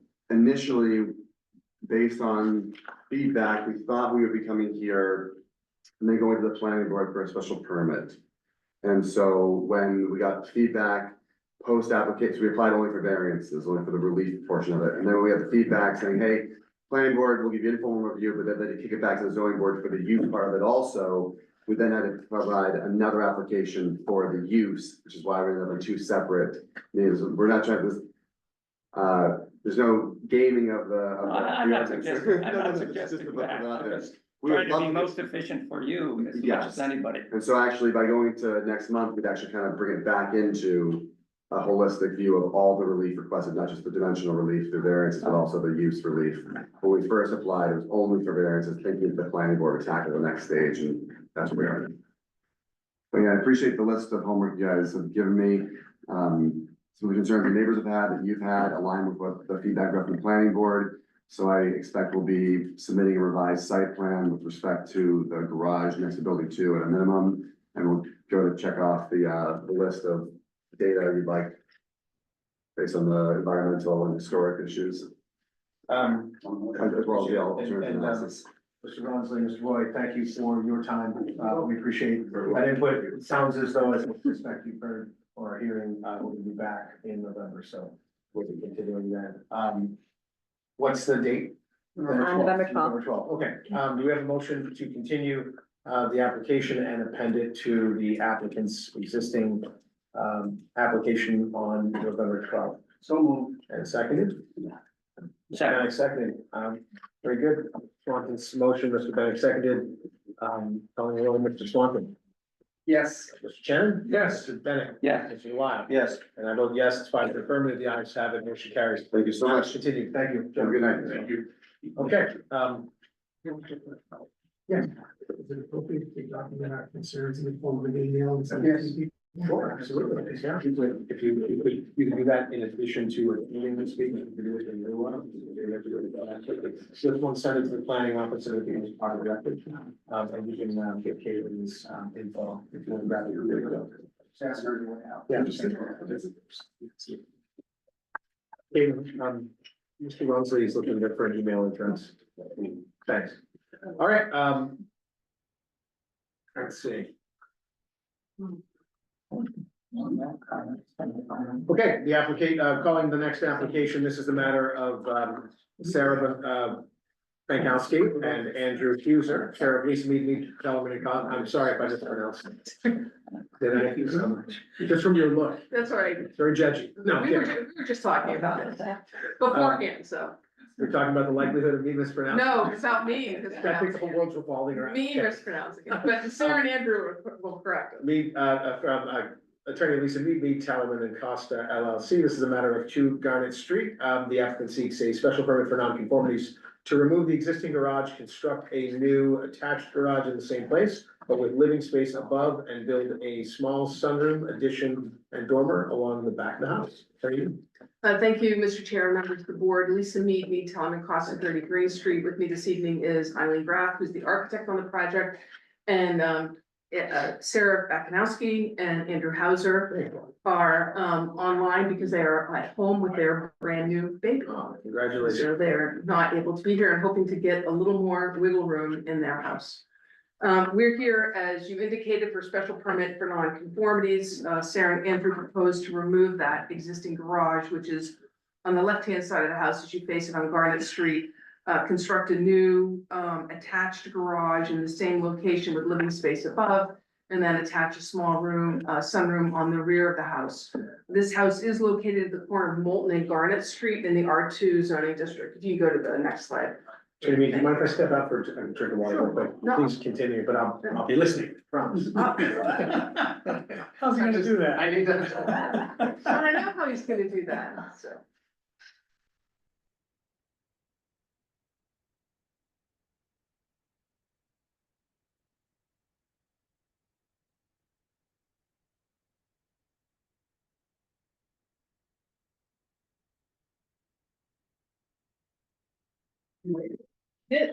Sorry about that. That's all right, no I problem. didn't want to have a coughing for the middle of the No, presentation. I appreciate that, thank you. Very good. So the house is a single family, Cape style house. It was constructed around 1955, and as I said, this is in the R2 zoning district. The property is and structure are non-conforming. The property provides 7,142 square feet of lot area, where 10,000 square feet are required. 87.25 feet and 80.5 feet of frontage on Garnet and Moulton Street respectively, where 90 feet is required, which means that Garnet Street is the primary front yard. So if you're going up Moulton Street from Merrimack, as you get up the hill, Garnet Street is on your left-hand side, and this is on that corner of Garnet and Moulton, but Garnet is the front yard. The home is on the property, and it's set back 22 feet from the primary front yard, and 16.9 feet from the secondary front yard, where 25 feet is now required. Otherwise, the property conforms to the dimensional requirements. Go to the next slide, please. So as I indicated, the proposal is to remove that one-story garage and connector and then reconstruct that with living space over, construct a dormer across the back, which is the side opposite Garnet Street, and also have a small sunroom. The impact is, for the non-conformities is that, that sideline we're gonna show you in a little bit is a little bit at an angle. And so when you put that sunroom on, there's like a 0.1 impact on that side yard, which is a bit of an extension back 6.5 feet. So that's one non-conformity that's being extended. The other is the primary front yard.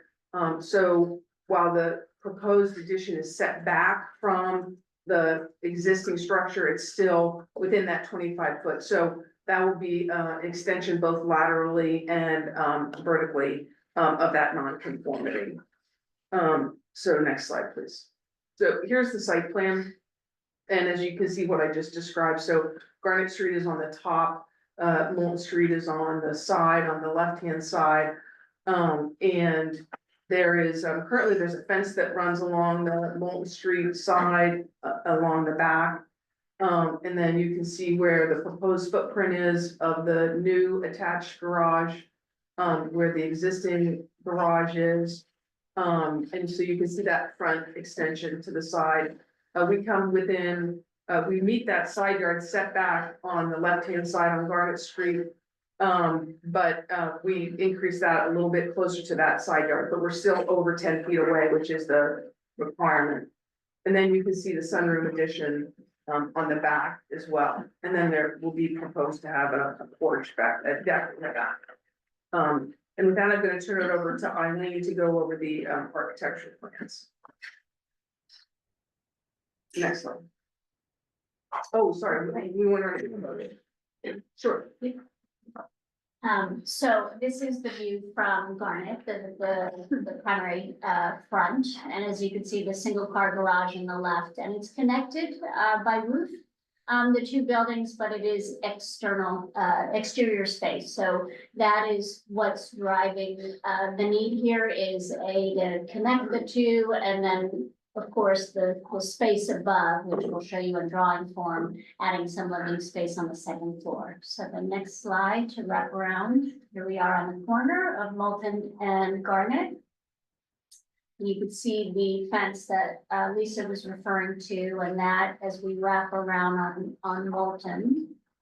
One more slide. There, now we're up towards the back. So this is the corner to say to the right of that play structure. That back corner is where that proposed sunroom is going to go, and it's a 6.5 foot extension towards the rear that you would be feeling. The extension of that facade that we're seeing on the Moulton Street side, again, that change of 0.1 feet towards Moulton is the dimensional change by just simply extending that gable facade towards the rear. Next slide. And then going down Garnet, you can see this gable end, and some more. One more slide. And then the drawing. So here we could start to see the proposed, where on the bottom left drawing, you can see we're slightly going towards the left side property line with a wider garage bay, and then a little bit more space in between as a mudroom entry. It's generally speaking, it's an extension of the cape where the cape itself of the addition is a hair less deep. So you're seeing a slight change in the roof line and the ridge line, I'll say. The ridge line that exists today will not change, and that will always be the tallest piece of the structure. But the dimension for the building height is being modified from what exists today, because on the back of this addition, and across the existing cape, we have a proposed dormer, which you can see the side of in the bottom right. You can see it on a slight angle on the back side of the sunroom. But then if we go to the next slide, it'll be a little clearer to the dormer. So the bottom left is showing how that dormer is extending across the existing house and over the new addition. And that's the piece that's causing the change in dimension for the building height. So that new height is 19.2, whereas the existing is 15.5. So again, everything's staying below the existing ridge height, keeping the scale low, and just trying to gain whatever square footage we can at that second floor while still respecting the original cape.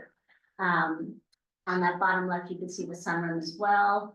And that's the projection coming towards us, 6.5 feet from the existing structure. As far as materials go, it'll be similar to what's there. Majority of the houses of the addition will be clapboard, but there are areas where we have some complementary materials or shingles proposed for the dormers, and then actually a small piece on the front entry at the mudroom entry. We have some brick proposed, painted brick at the mudroom section for some textural change.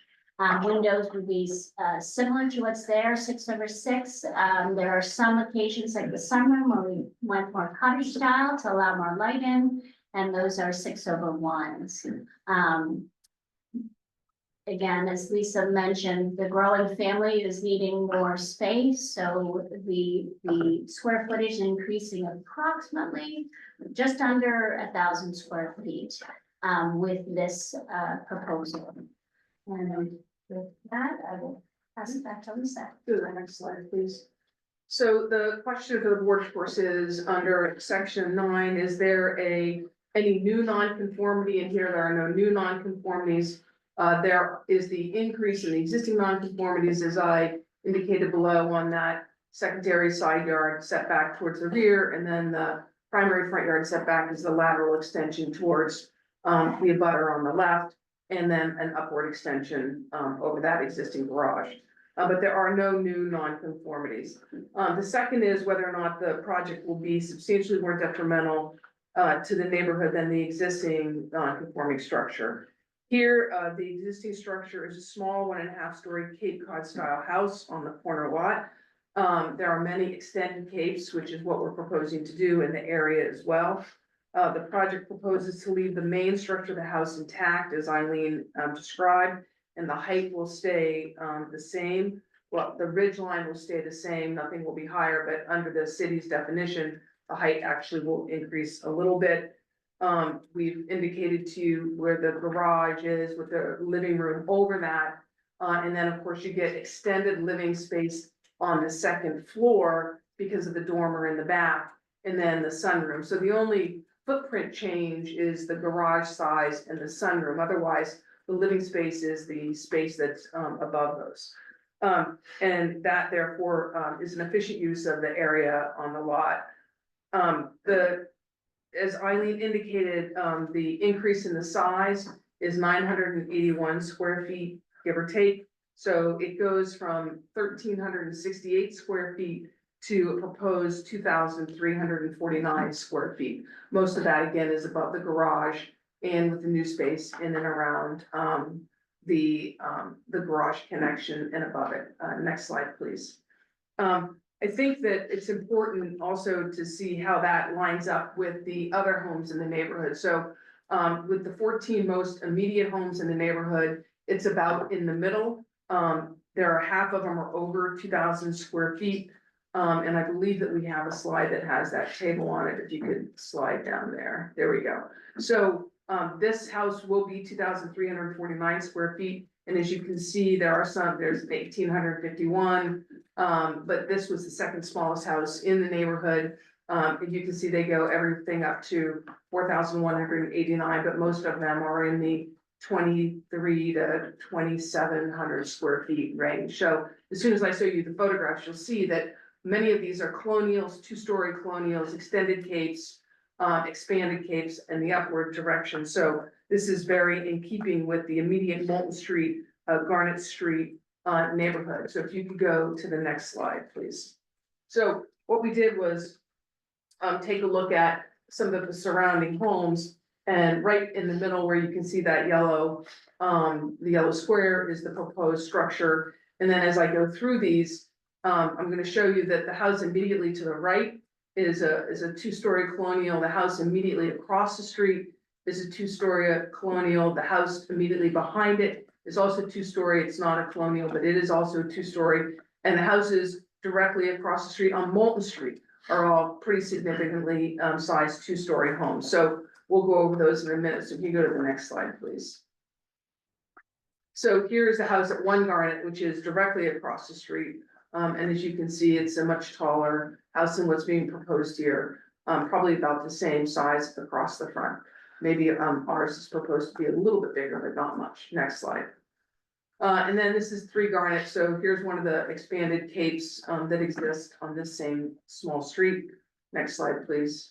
And this is 4 Garnet. So this is immediately next door to the proposal that's in front of you today. Next slide, please. And this is 5 Garnet. So this is back on the other side.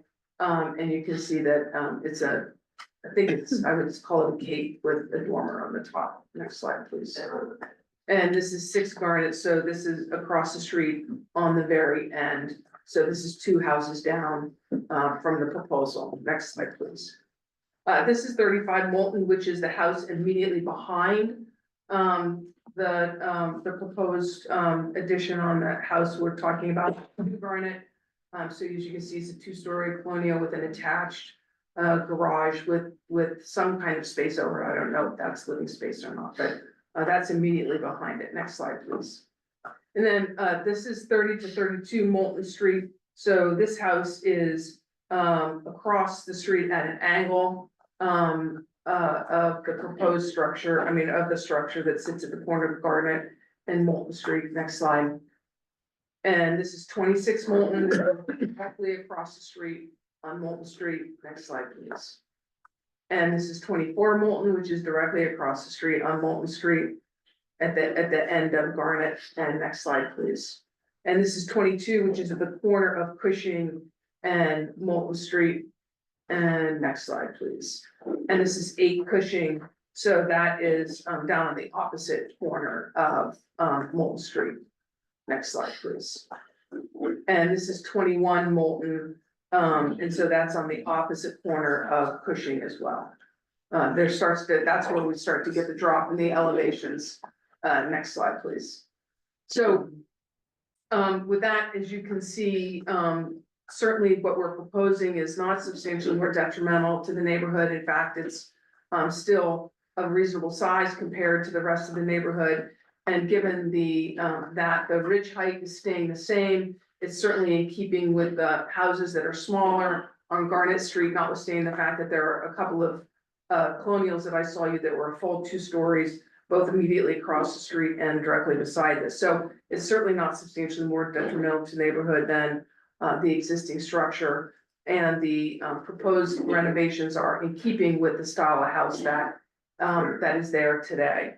I will also say that I provided 2 letters of support from 22 and 24 Moulton Street that are directly across the street. The applicant has spoken to all of the other neighbors, but those are the only ones that provided letters.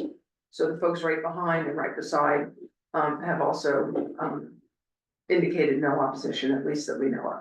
So with that, we request the board approve the special permit for non-conformities. Very good. Thank you, Attorney Mead. We'll go to public comment and see if there's anyone in the room. No, and seeing no hands, and I don't see any hands online. Just double check here. Seeing no hands online either, we will close public comment and go right to questions from the board. Who wants to kick off with any questions? I just have a few. Can you look at just I guess it would be the proposed, say the front of the house, turning me. That would be the picture, yeah, the lower left there. Got it. Okay. So if you look, I'm just curious, you're within the side yard to the left of the garage, I think, is that correct? No, we're outside of we meet the side yard setback. That's what I meant. Yeah. You're within the. Yes, we're required, yeah. Correct, Right. okay. And the relief you're seeking is from the front yard? Right, so the front yard on Garnet Street, the existing house, if you could go to the site plan, please, Caitlin. And It is at 22 and it's supposed to be 25. okay, And so we're extending upward, that addition upward and then over a little bit farther than it is today. so So it's impacting it in both a lateral as well as a vertical, what's the vertical extension? the height up. I'm sorry, the lateral. How far So it's a little lateral bit, towards so it's closer to the side yard than it is today, but we're in compliance with the side yard. Right. How about the front yard lateral intrusion? Oh, no, we're not getting any closer to the front, we're Oh, you're not? Okay. no, we're step back from the front. Okay. Right. Thank you, I just was confused by my own inability to read your plan. No, that's okay, because it took me a while to pick that up too, so. I have no questions. All right, any other questions? Got one, Sure. just a point of clarity, on the left side setback, so it's actually the Moulton Street front yard setbacks, Yes, it's increasing by 1/10 of a foot. right, and we think, see how the line, see Yeah, how it's that an line angle, comes in? Yeah, No, that's right. yeah, A modest yeah. change, 1/10. It's still conforming. It is not, because that's a That's not- 25 foot, No, it's not. because it's a secondary front yard, Secondary front yard, but it's a 10. so it's already Look, non-conforming, 1.2 inches. right? Oh, sorry. Probably okay. That's all it is. No other questions. Chair. 2 inches. All right, anything else before we close? No questions, all right, deliberations. Who wants to kick off and just deliberate the criteria for special permit? I'll kick it off. The criteria for special permit is no new nonconformities is the first test. There are none. The other is it substantially more detrimental to the neighborhood than its current state of nonconformance. I would argue that, in the neighborhood, there's already a lot of houses of this size, so it's not really sticking out as being oversized. And the addition, doesn't really intensify anything other than that 1.5 inches over here toward Moulton Street. And I do appreciate that on Garnet Street, which sort of feels like the real frontage, you actually, set back a little bit, which I appreciate. So anyway, for all those reasons, I can support this, application. Very good. Anything further? Yeah. I'll go, I agree with the comments. I like that the addition is, because it's set back, it looks subordinate to the main house. So I think the appearance wise, it's excellent. And I have to say the presentation was wonderful. Very clear, easy to understand, so I can support it. Very good. Anyone else? I concur. I agree. with the comment. Yep, I can support that. It looks like a nice project. Very good. I completely agree. Okay, if there's not anything further, yeah. There were 2 special conditions. Yes. That they wanted us to consider. I assume folks have seen them. Yeah. I have seen them, although, they're jumping the gun, so yes, I don't mind the conditions, so long as they say, so long as the tree and sidewalk ordinance is triggered. So you don't, it doesn't actually get triggered until you, and this, we're not adding a unit, so it's triggered when you apply for the building permit. And it's determined that it's more than 50% of the value of the property. So I don't know the answer to that yet. So yes, they will comply if the ordinance is triggered. If it's triggered, okay, so I guess we just add that to our motion. Very good. Well, we'll close deliberations and we have a motion, Mr. Chairman. I was foolish though on my mom. Move to approve, 2 Garnet, ZNC 24-32, with 2 following conditions. If the trees and sidewalk ordinance is triggered, the applicant shall replace the existing sidewalk on Moulton Street frontage in accordance with the specifications provided by the DPS. Said improvements shall be completed prior to an occupancy permit. In extenuating circumstances included but not limited to the seasonal constraints, an alternate deadline for compliance herewith may be submitted to and approved at the sole discretion of the zoning administrator, excuse me. And the second condition, the applicant shall install 1 new street tree on the Garnet Street frontage in accordance with the specifications provided by the DPS. And as in the previous one, any said improvements should be before the prior to occupancy permit and the extenuating circumstances clause at the sole discretion of the zoning administrator. I'm exhausted. I'll second it. Very good. Motion with those conditions. Poor Gretchen. Motion with those conditions as noted by Mr. Shannon and seconded by Mr. Swanton. Calling the roll, Mr. Swanton. Yes. Mr. Shannon. Yes. Mr. Bennett. Yes. Mr. Delisle. Yes. And I vote yes. It's 5 in the affirmative. Ayes have it. Motion carries. Thank you. Thank you very much. Yep, have a great night. Yeah. All right. Let's see here. Like we've lost our projector. We have. But that shouldn't impact people online watching. It should or should Like, not? no, should not. It does not. There we go. It's back up. But it looks like maybe the applicant has hard copies and you all can see, I believe, the Zoom meeting that I'm showing here. So you should be able to see all the drawings. Okay, let's see here. I just seem to have lost my online as well. Okay, bear with me just a sec. Here we go. Ooh, hard copy. Really? Wow. Hard copy. What You is, knew this was gonna be an issue. way to be prepared.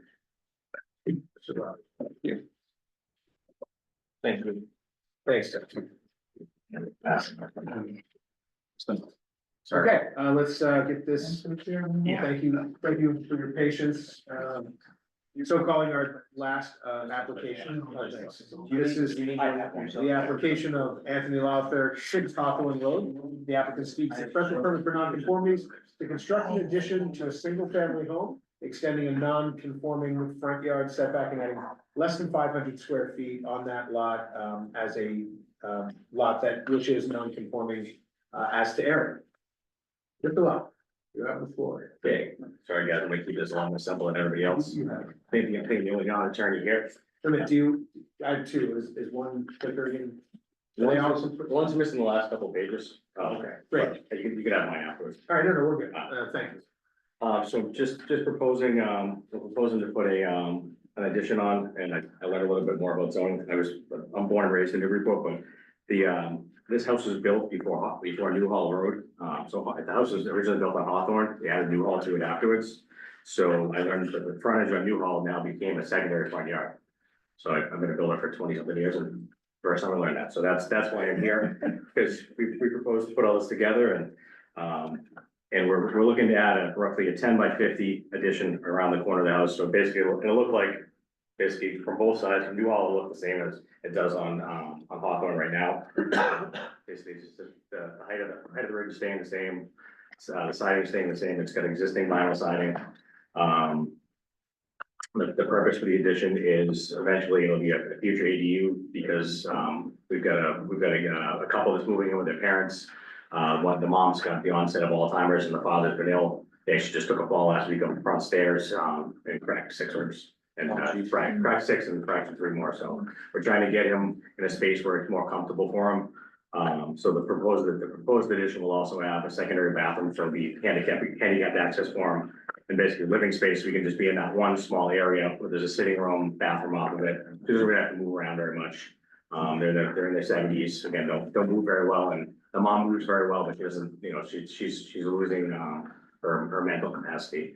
So that's the purpose of this addition. The non-conformity is just like, so it's the setbacks. We've got required 20,000 square feet, the existing is 11,003, that's not changing. The frontage, we've got required 125, we've got 197. The front setback, which I originally proposed the side yard, we've got required 30, it was existing 21.2 square feet. But again, the house was built before the street was there. We're proposing 11.2, but this property also it's not as much as Low Street, but there's an extra 8-foot buffer zone between the property line and the Hall Road. So where it extends out, I'm not sure, actually, I think the majority of you guys have that on your 4th page, or the 11 by 17.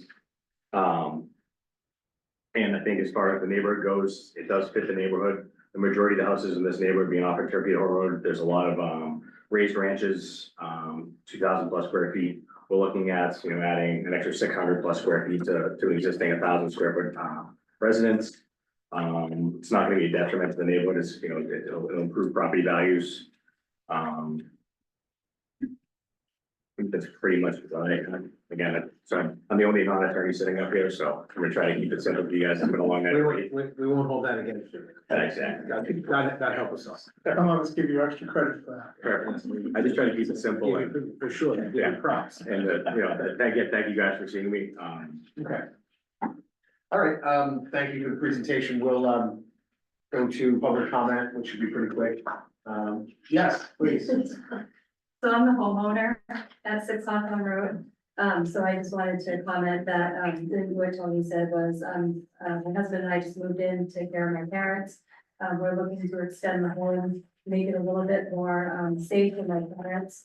And then in the future, we are planning, on making this, accessible for ADU in the future, for rental as well.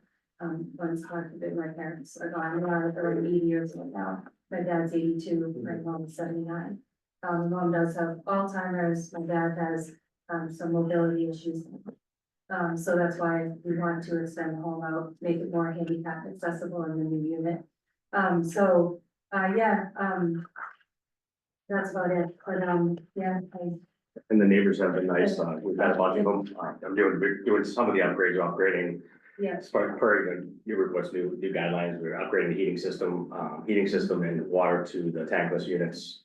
Just more energy efficient windows, just kind of trying to bring it up to, up to more of today's standards. yeah. And so the neighbors kind of popped over, we met a few of them, dropped off a dozen donuts and some coffees the other day, and everybody seems to be pretty receptive and really nice. I did, yeah, I have talked to neighbors around, where they all said that they think it's a great idea and they're all for it and. Great. Okay, thank you. Thank you for your comment, and, I don't see anyone online, so we will close that portion of the public hearing and go to questions. Do we have any questions for Mr. Lawson or? What was your name again? I'm sorry. My name is Kristen Bashar. Yeah. Did you get that question as well? Thank you. So any, questions? Yeah, I just have one, as it applies to Newhall. You think the lot line is about 6 feet from the actual pavement? Yeah, it's, when you, if you go to page, the fourth, 11 by 17, it says back, and then when the survey took it to our lot lines, he didn't take it to didn't take it to Newhall, when he did the measurements at the corner there where it wraps around, it's Yeah, actually 13 feet there.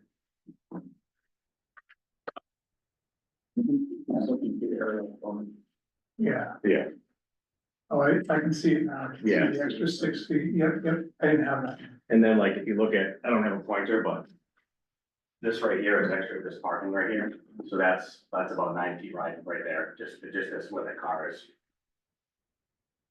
Cause that's just standard, that's actually a van parked there, so you've got the van like another 3 or 4 feet next to it, which I'm not sure, to be honest, if it's legal parking, but I'm not here to discuss that, that's not weird. But I'm just for scale wise.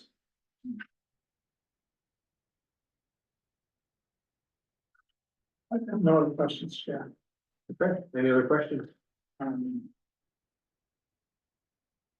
I don't. I have any questions. I don't have any. I just have one, which is, I have to be over that way today, it was a beautiful day, I drove by, and I noticed.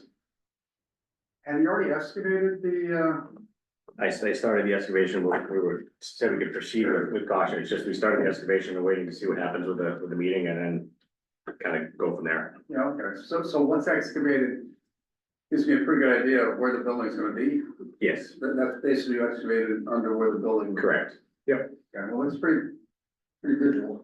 yeah. All right, thank You you. just might have to put all the dirt back. Yeah, well, let's see. That's the risk, right? Yeah, exactly. And, I've done that, we did that partially, we stripped the siding off those 2 sides, so within hoping that this would go in the positive direction. Okay, I have no other questions. I have none either, so we'll close questions and go to deliberations and let's deliberate the criteria for special permit and. Yeah. Please. Well, we have certainly no new non-conformities here. And do we have a situation where the proposed addition is substantially more detrimental to the neighborhood than what currently exists? I think based on the presentation and knowledge of that area, there is a mixed area with some split levels and some ranches and some colonials. So I think that this is gonna fit in pretty well. I don't have any problems with this. I can support this. Very good. Anyone wish to add to that? That's pretty complete. All right, I just will say, I have a bit of a concern about taking the frontage to Newwall Street. I realize the street hasn't been there forever, but it's there now. And you're encroaching out a lot, but that is not enough for me to vote no in this case, so with some reluctance, I can support this application. I agree, that was my biggest concern. Seeing that extra buffer between the pavement and the house helps. Normally, dropping it all the way down to 11 feet would really be a concern. Yeah, but it is a short. It is. But I'd have to agree, I can support it. Thank God that buffer's there, I think that would have given me some additional trepidation. That buffer wasn't there.